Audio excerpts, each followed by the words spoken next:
야곱이라고 하는 사람, 잘 알고 있는 사람이죠. 그 3대 족장 가운데 한 사람입니다. 아브라함과 그 아들 이삭 그리고 그 아들 야곱에 이르르는 이스라엘의 신앙의 족장들입니다. 야곱이라고 하는 사람, 성격도 좀 유별난 사람이죠. 그 이름과 같이 꾀가 많고 좀 약삭 빠른 그런 술수를 많이 쓰는 사람으로 알려집니다. 형에서와의 갈등이 극에 달하고 또 결국 아주 살벌한 위기까지 가게 되자 어머니는 그를 외가댁으로 보내게 됩니다. 그래서 외삼촌 댁으로 가게 되는데 그 가게 되는 과정에서 그런 광야를 통과하게 됩니다. 그 광야에서 며칠 밤을 자는지 모르지만 그가 잠을 자는 가운데 한 꿈을 꾸게 되고 그 꿈이 그의 삶을 전격적으로 바뀌어주는 그런 놀라운 계기를 맞게 됩니다. 오늘 먼저 서론의 말씀으로 야곱의 이야기를 먼저 여러분과 함께 나누길 원합니다.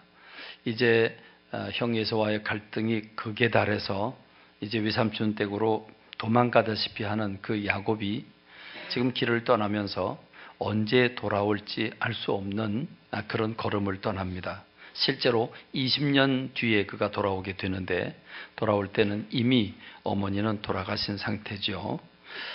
그런 기약 없는 걸음을 뛰는 야곱의 그 발걸음이 결코 가볍지는 않았을 것입니다. 눈이 어두운 아버지를 등 뒤로 하고 이제 삼촌 댁으로 떠나는 그가 지금처럼 뭐 기차나 자동차나 버스가 없는 그저 도보에 의지했던 그런 시절이고 지금처럼 좋은 길도 아니고 광야를 거쳐서 가야 했습니다.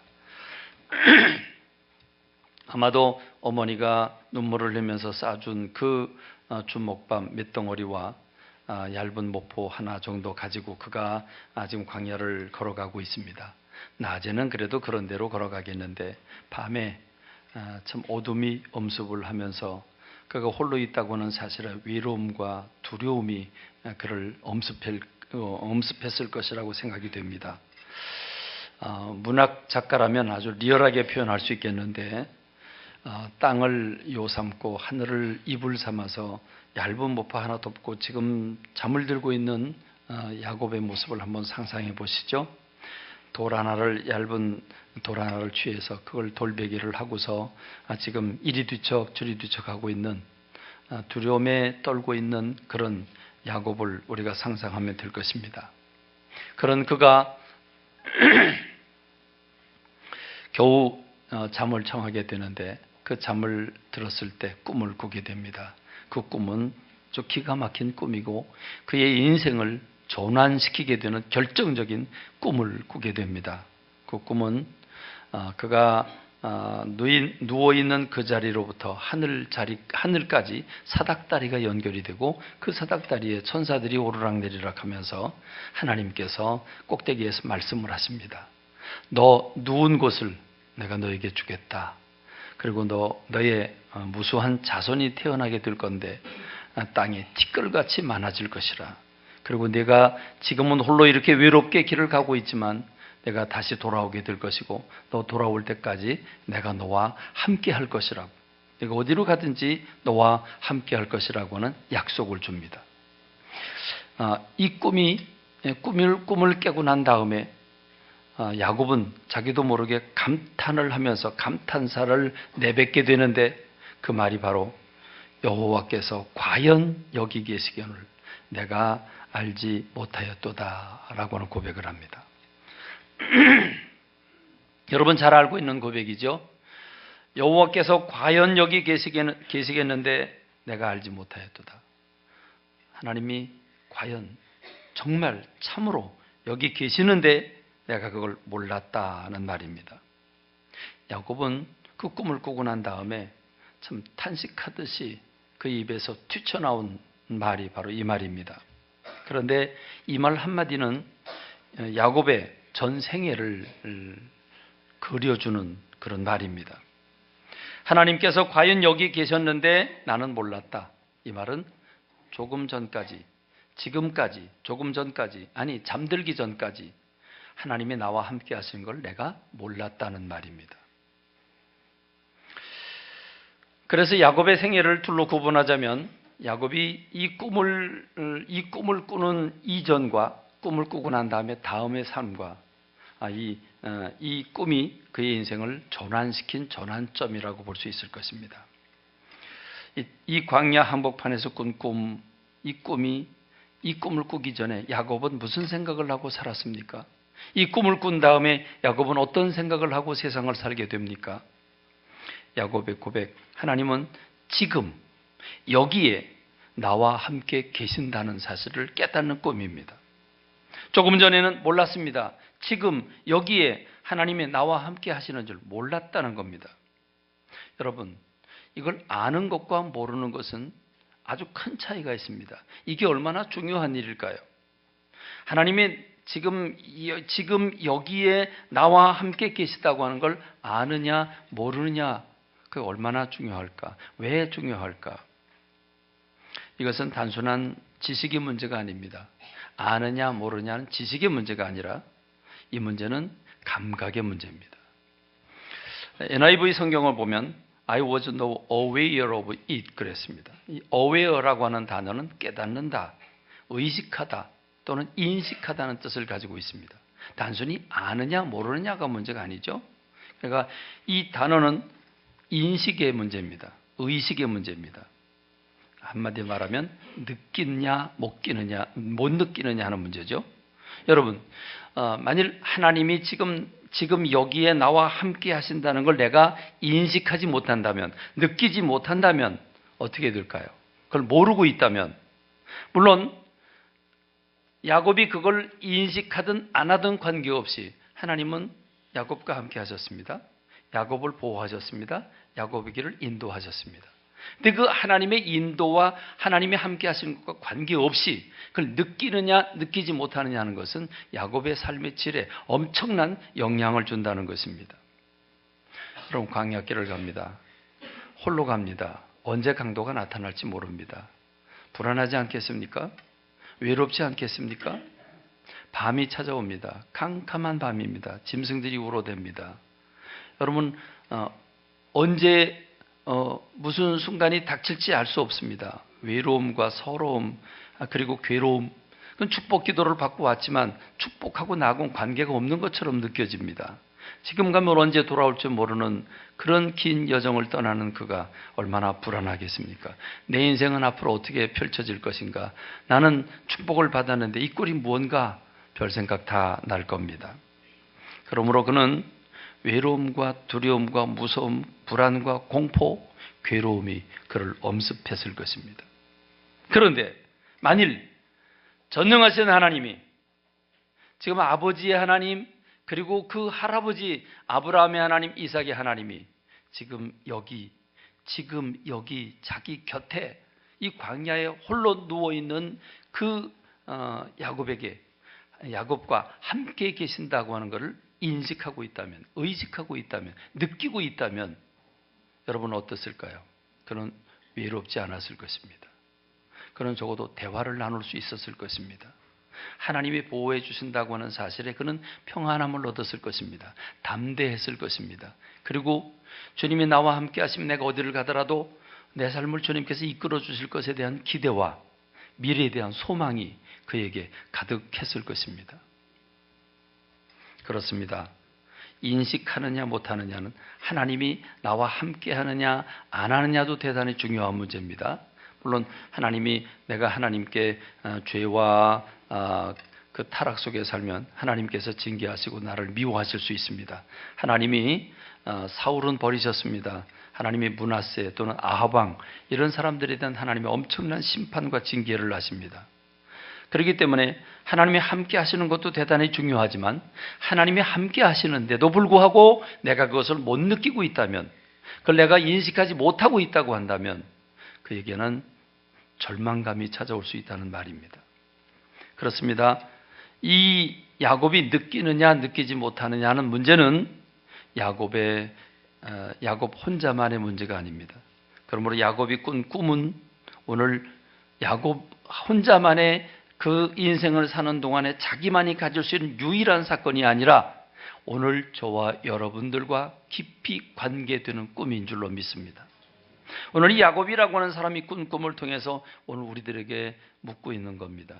너는 지금 내 곁에 하나님이 너와 함께 계시다고 하는 것을 내가 느끼고 있느냐, 못 느끼고 있느냐. 주님 우리에게 묻고 계시는 줄로 믿습니다. 인생을 사는 우리들에게 하나님의 존재를 인식하는 그 여부, 의식하는 여부, 느끼고 있느냐, 느끼지 못하고 있느냐, 그게 행복과 불행을 갈라놓게 된다는 것입니다. 전능하신 하나님이 함께 하심에도 불구하고 함께 한다는 사실을 모를 때 얼마나 비참합니까? 하나님이 함께 하신다는 사실을 모르면 그 모든 어려움을 자기 스스로 대처해 나가야 합니다. 어려움이 오면 헤쳐나가야 되고, 사람을 만나면 문제를 해결해야 되고, 궁핍하게 되면 궁핍하는 문제, 여러 가지 인생의 문제가 많은데 그 문제를 자기 스스로 다 해결해야 될 것입니다. 그러면 그 문제를 헤쳐나가기도 힘들겠지만 그 문제를 헤쳐나가는 동안에 좌절하고 힘들어하고 어려워할 것이고, 그가 성공을 했다고 할지라도 자기가 자기 능력으로 했기 때문에 그는 교만해지고 넘어질 수 있는 사람이 될 수 있을 것입니다. 그렇기 때문에 하나님이 나와 함께 하시는 것을 내가 느끼느냐 느끼지 못하느냐는 건 대단히 중요한 삶의 질의 문제입니다. 하나님의 존재를 지식적으로는 알고 있었습니다. 여러분, 야곱이 하나님의 존재를 몰랐습니까? 하나님의 존재를 너무나 잘 알고 있었습니다. 축복을 받아야 된다고 하는 것도, 장자 상속권을 받아야 된다는 것도 너무나 잘 알고 있었습니다. 그러나 하나님이 지금 여기에 나와 함께 하신 하나님은 몰랐다는 말입니다.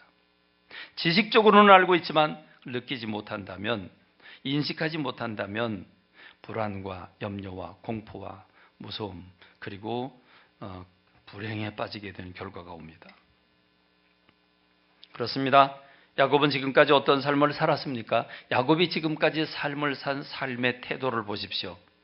그는 온갖 수단과 방법, 꾀를 다 동원하면서 정말 그 이름처럼 사기꾼처럼 살았습니다.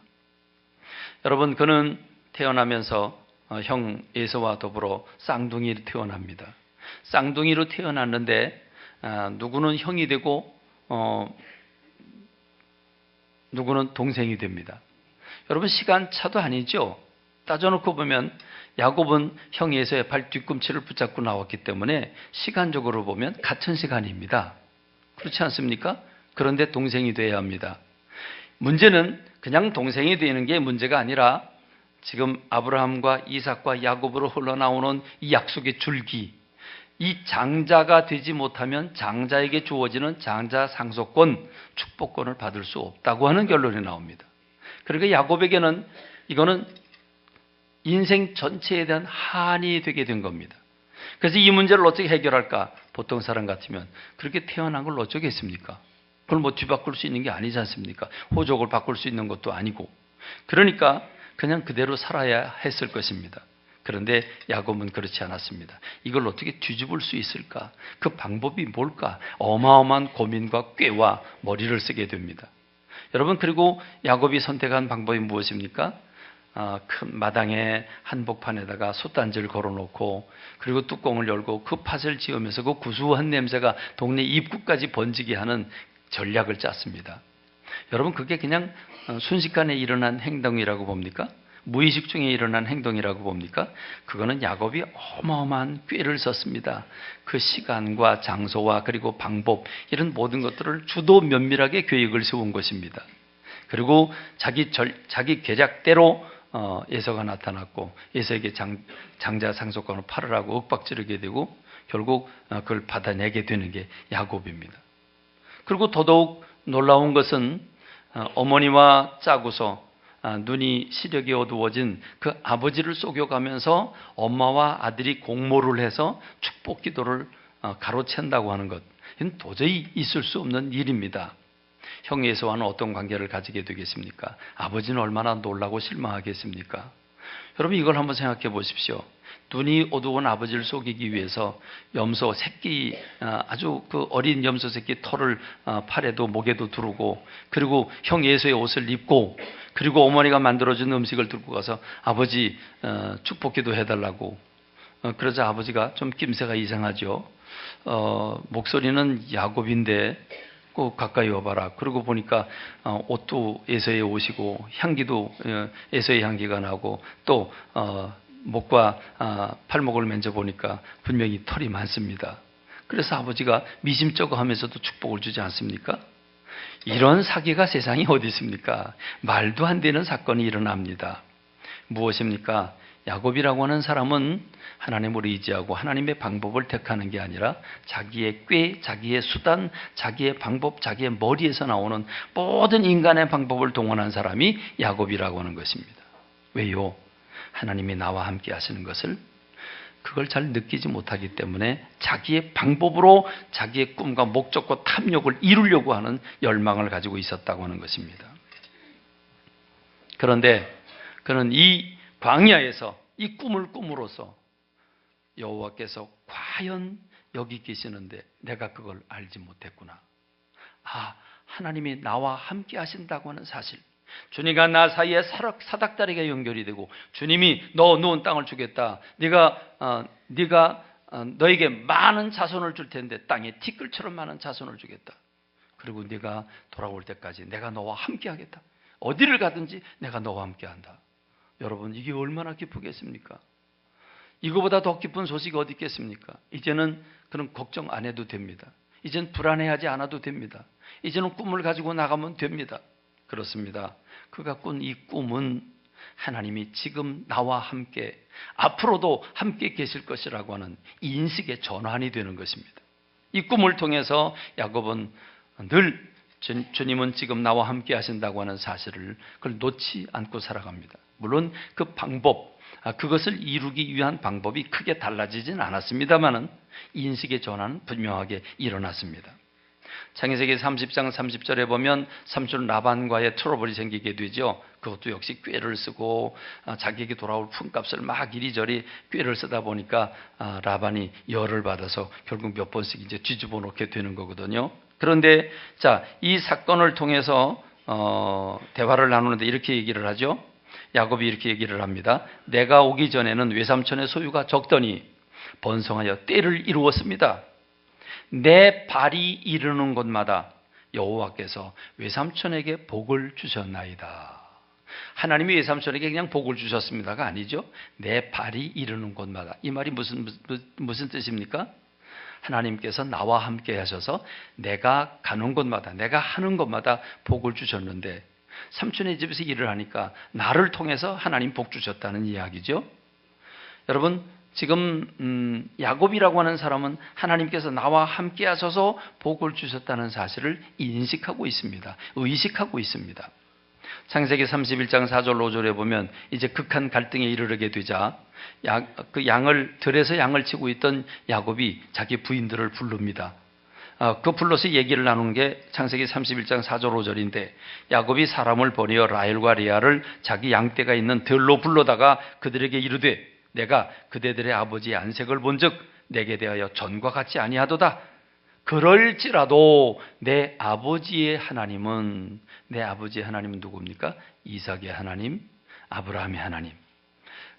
아브라함의 하나님, 이삭의 하나님, 내 아버지의 하나님은 나와 함께 계셨느니라. 비록 자기 삼촌은, 그리고 삼촌의 식구들은 자기를 못 잡아먹어서 으르렁거렸지만, 아무리 위기의 상황이 오고 어려운 상황이 온다고 할지라도 내 아버지 하나님은 나와 함께 계셨느니라. 지금 야곱은 하나님이 나와 함께 하셨던 것, 지금도 함께 하시고 있는 것을 의식하고 있고 인식하고 있다고 하는 것입니다. 그걸 자기 가족들에게 이야기하고 있는 그런 모습입니다. 여러분, 하나님의 존재에 대한 인식, 이 의식, 이걸 느끼는가 느끼지 못하는가 하는 것은 하나님의 역사와는 별개의 문제로, 그것을 내가 행복해질 수 있느냐 없느냐는 행복과 불행을 좌우하게 되는 결론입니다. 그렇습니다. 여러분은 지금 살아계신 하나님을 느끼고 계십니까? 여러분의 삶의 터전, 지금 여기, 그것이 여러분의 주방일 수 있고, 그것이 여러분의 침실일 수 있고, 그것이 여러분의 직장일 수 있고, 그것이 여러분 누구를 만나는 순간일 수 있습니다. 그 어느 곳이라고 할지라도 주님이 지금 여기 여러분 곁에 계시는 분을 여러분이 늘 인식하고 살아가고 있느냐 이 말입니다. 느끼고 살아가고 있느냐 이 말입니다.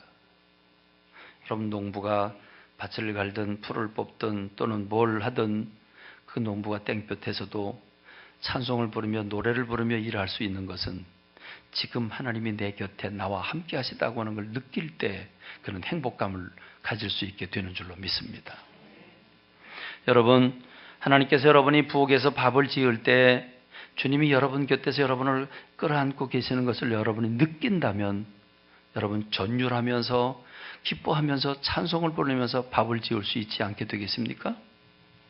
비록 여러분의 힘 있는 상사들 앞에서 야단을 먹고 있을 때라도 주님이 나와 함께 하신다는 걸 여러분이 느끼고 있다고 한다면 여러분 담대해지고 용기를 얻을 수 있지 않겠습니까? 여러분이 빚에 쪼들리고 경제적으로 어려움을 갖는다고 할지라도 주님께서 보시고 아시고 주님이 예비한 길이 있다고 하는 사실을 내가 느끼고 있다고 한다면 용기를 얻을 수 있지 않겠습니까? 낙심하지 않게 되는 줄로 믿습니다. 그렇습니다. 다윗이라고 하는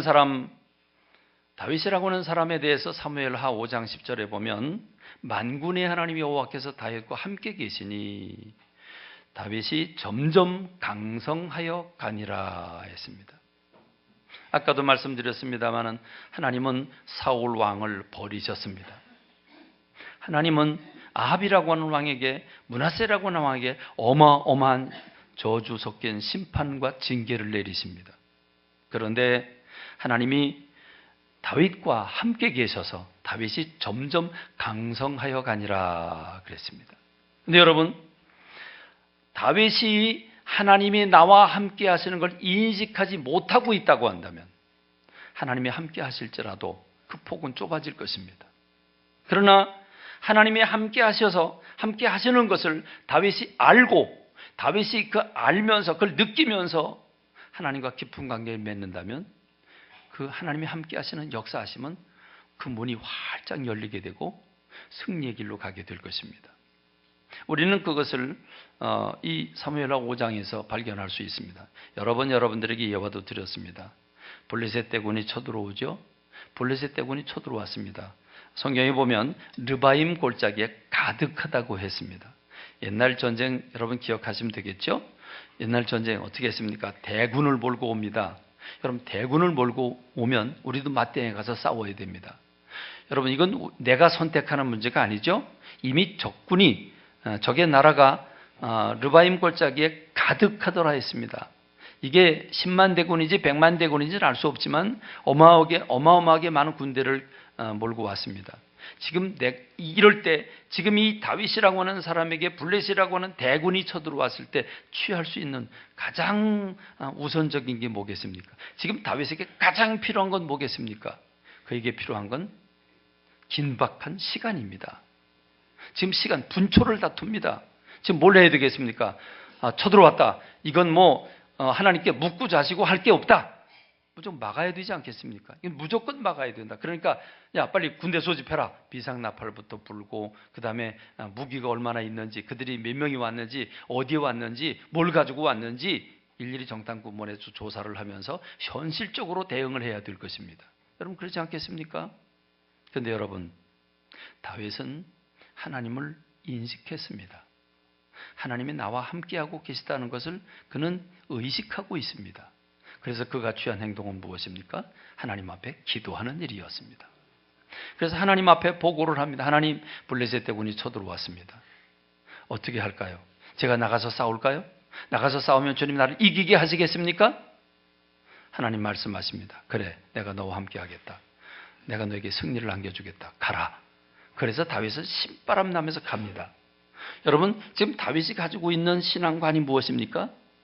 이 전쟁까지도 하나님이 이기게 하시면 이길 수 있다고 하는 믿음이 있었던 것입니다. 여러분, 하나님을 인식하고 하나님을 의식하느냐 못하느냐는 문제는 만일 의식하지 못했다면, 하나님 나와 함께 하시고 도우시고 전능하신 하나님이 내 곁에 계시다는 걸 못 느꼈다면 그는 지금 어떻게 행동할까요? 군사를 모집하고 인간적인 수단과 방법, 있는 것 없는 것 다 찾을 것입니다. 그렇지 않겠습니까? 그런데 그가 하나님을 인식했고 하나님을 의식했기 때문에 함께 계신 하나님을 알고 있었고 그걸 느끼고 있었기 때문에 하나님 앞에 내놓고 하나님의 허락이 있으면, 하나님이 함께 하시면 이길 수 있다고 하는 믿음이 플러스 될 때, 그래서 그 나가서 싸워서 대성을 거두게 됩니다. 여러분, 이어서 오는 두 번째 예화는 그 블레셋 대군이 또 쳐들어옵니다. 여러분, 또 쳐들어왔다는 얘기는 그들이 지금 앙심을 품고 전력을 재정비해서 다시 쳐들어왔다는 거죠. 그럼 약한 군대가 쳐들어온 게 아닙니다. 이를 악물고 전세를 뒤집으려고 그들이 거의 배가 되는 인원을 데리고 왔을지 모릅니다. 그런데 여러분, 이쯤 되면 사람이 교만해서 이것들이 아직 된 맛을 못 봤나? 또 왔어? 겁도 없이 또 왔어? 그리고 그냥 마주 나가서 싸워도 될 겁니다. 그런데 다윗은 그렇게 하지 않았습니다. 또 하나님께 묻습니다. 하나님, 블레셋 대군이 또 쳐들어왔습니다. 어떻게 할까요?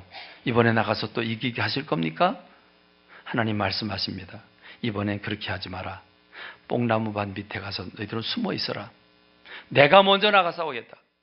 내가 나가 먼저 싸우고 뽕나무 그 나무 꼭대기에서 걸음 걷는 소리가 들리거든. 그때 나가서 싸워라.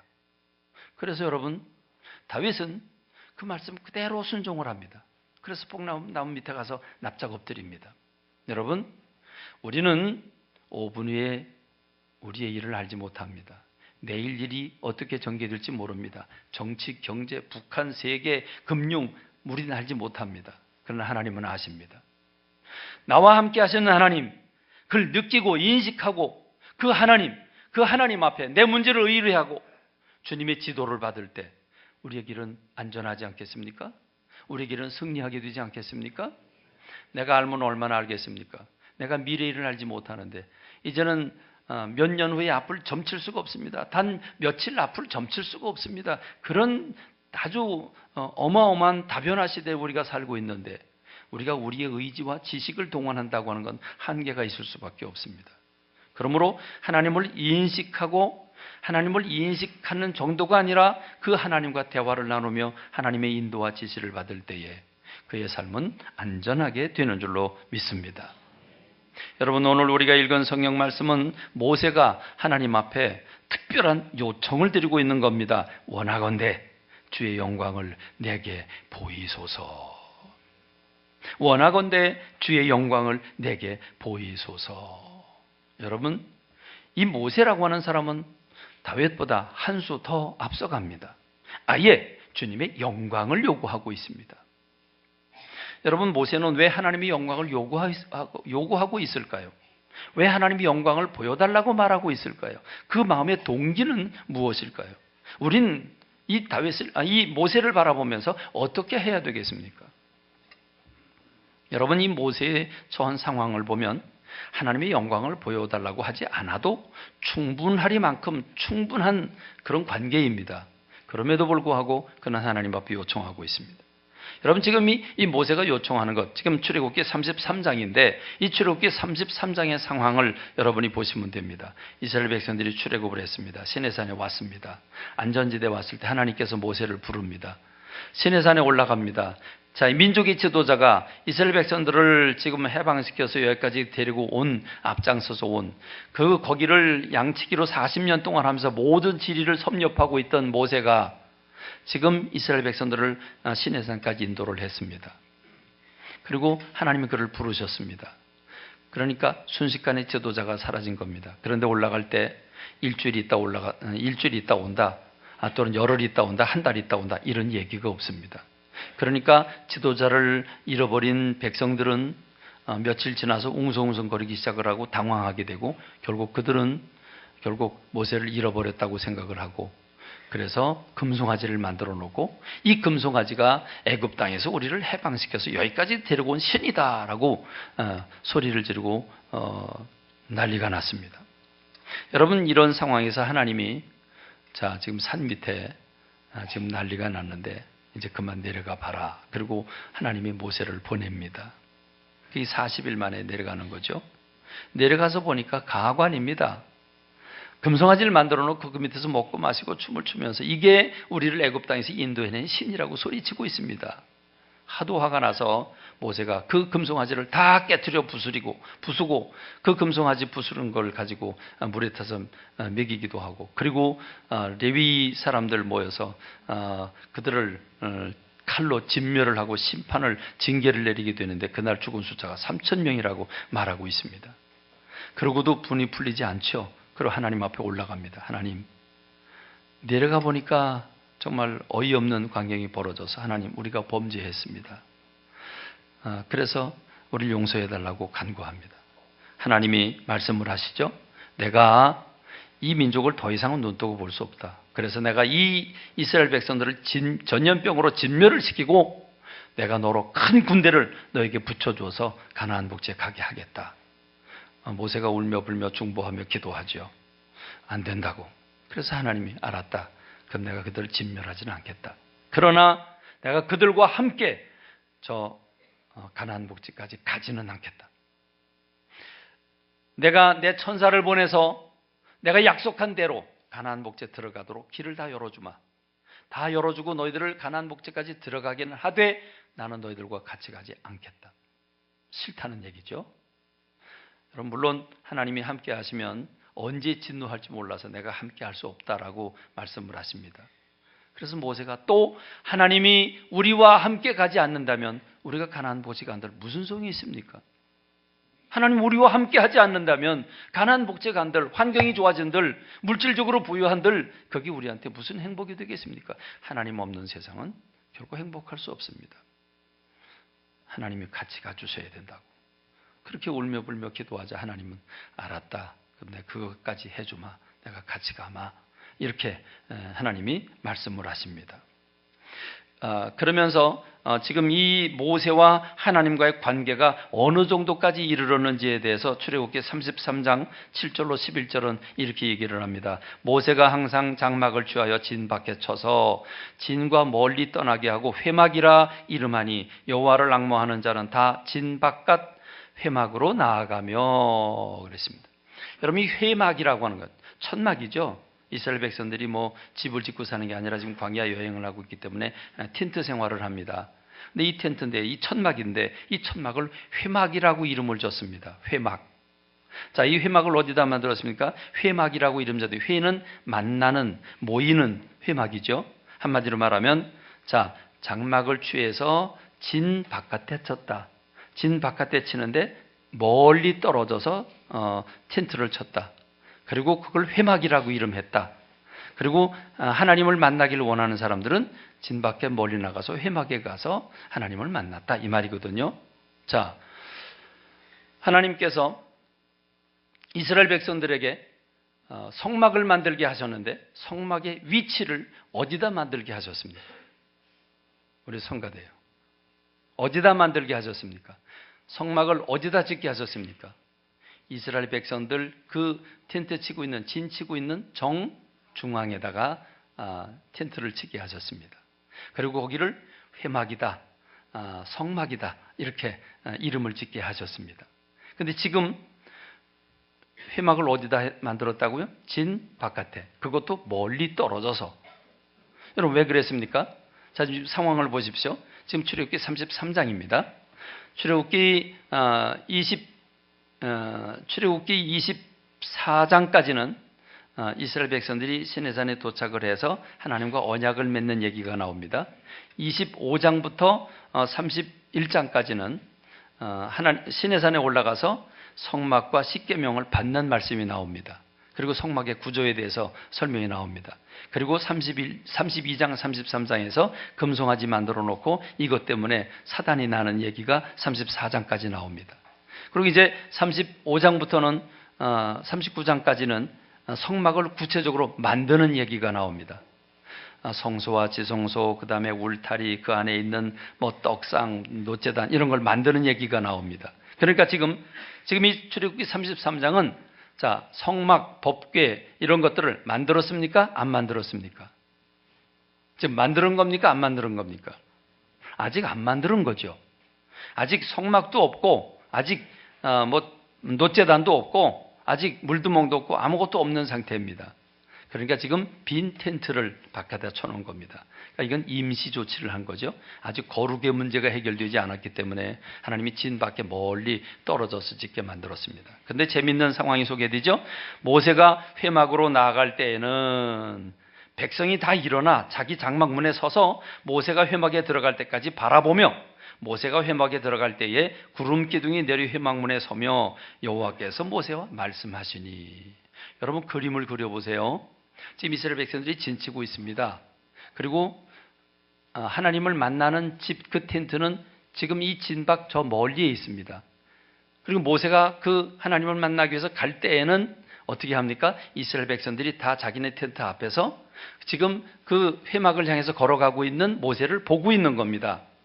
자, 모세가 회막 안으로 들어갑니다.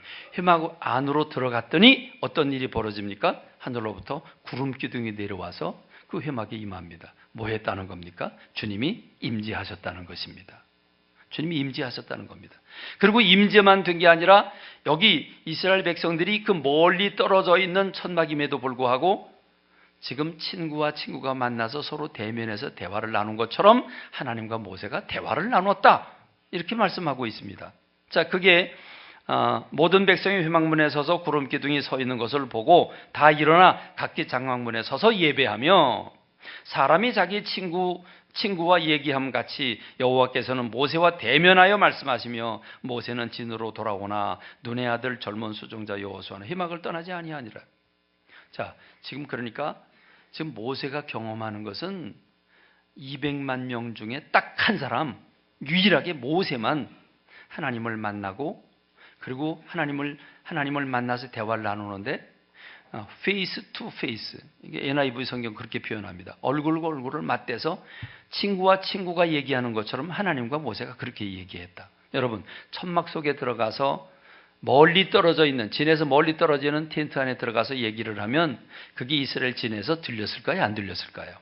안 들리죠. 그런데 지금 어떻게 이스라엘 백성들이 하나님하고 모세가 더불어 친구가 얼굴을 마주보고 대화를 나누는 것처럼 대화를 나눴다고 표현하고 있습니까? 하나님의 음성이 들리고 그 분위기를 느낀 것입니다. 그러니까 지금 모세는 어마어마한 경험을 하고 있는 겁니다. 이 세상 누구도 경험해 보지 못한 특별한 위치에서 특별한 경험을 하고 있는 겁니다. 그렇지 않습니까? 지금 이게 모세입니다. 그런데 여러분, 그 모세가 이럼에도 불구하고 왜 하나님의 영광을 보여달라고 요청하고 있느냐는 말이죠.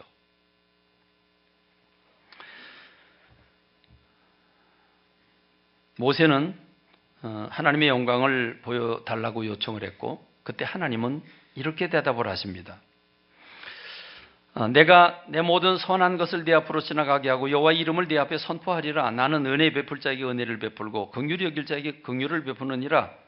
내가 내 얼굴을 보지 못하리니 나를 보고 살 자가 없음이라. 보라, 내 곁에 한 장소가 있으니 너는 그 반석 위에 서라. 내 영광이 지나갈 때 내가 너를 반석 틈에 두고 너를 지나도록 내 손으로 가렸다가 내가 지나간 다음에 내 등은 보게 할 것이다. 얼굴을 보지 못하리라 그랬습니다. 자, 그럼 이게 어떻게 된 일입니까? 조금 전에 친구와 친구가 얼굴을 마주 대하고 페이스 투 페이스, 그래서 얼굴을 마주 대하고 대면에서 얘기를 나누는 것처럼 하나님하고 대화를 나눴다고 그랬는데 지금 네가 내 얼굴은 보지 못한다. 내 얼굴을 보면 죽는다. 그러면 지금 모세가 하나님하고 대면에서 대화를 나눴지만 얼굴을 뵌 겁니까? 못 뵌 겁니까? 뵌 겁니까? 못 뵌 겁니까? 못 뵌 겁니다. 못 뵌 겁니다. 그걸 느낀 거지. 음성을 들었고 느낀 거지 못 뵌 겁니다. 시내산에서 40일 동안 같이 있을지라도 얼굴은 못 뵌 겁니다. 그래서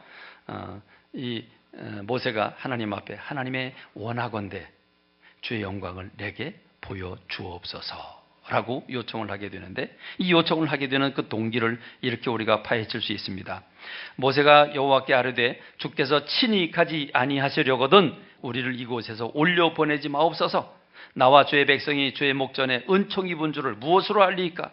주께서 우리와 함께 행하심으로 나와 주의 백성을 천하 만민 중에 구별하심이 아니니까.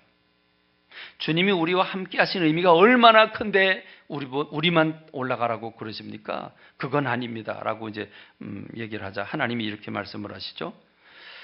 네가 말하는 이 일도 내가 하리니 너는 내 목전에 은총을 입었고 내가 이름으로도 너를 알미니라. 하나님이 모세의 그 중보기도를 들으시면서 알았다. 이것까지도 내가 들어주마. 그러면서 결정적인 얘기를 하시죠. 너는 내 목전에 은총을 입었다. 너는 내 목전에 은총을 입었다. 그러십니다. 이 말을 듣고 모세가 용기를 내는 겁니다. 용기를 내서 원하건대 주의 영광을 내게 보여주옵소서.